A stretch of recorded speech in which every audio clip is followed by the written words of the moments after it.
How long were Adam and Eve in the garden before they ate the fruit?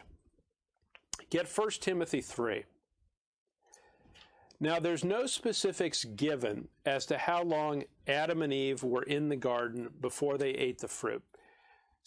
But I'm going to give you some things to think about.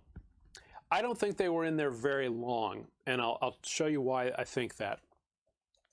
1 Timothy 3:6, not a novice, lest being lifted up with pride, he fall into the condemnation of the devil.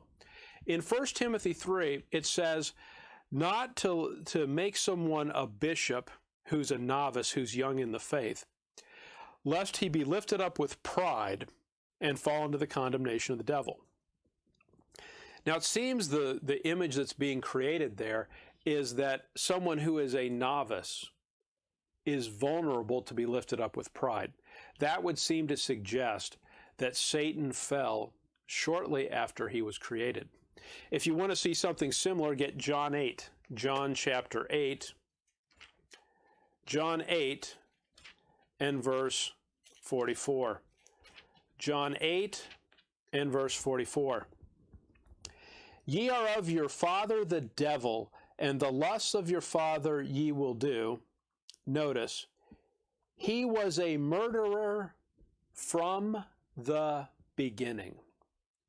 So how long was it before Lucifer, who was created without iniquity, became a murderer?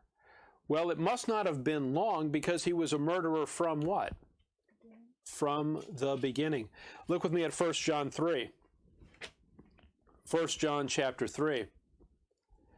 1 John chapter 3, verse 8. He that committeth sin is of the devil, for the devil sinneth from the beginning. So it seems to me what those verses are telling you is that when God creates the heaven and the earth, it's not long before Satan rebels. He rebels first in heaven and leads an angelic rebellion. But you know what he does shortly after that?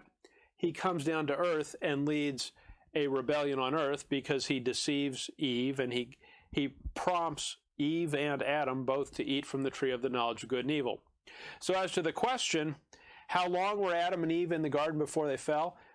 I don't think they were there very long, because it seems to me that Satan fell very quickly, and once he fell, he proceeded to put his rebellion into place both in heaven and on the earth.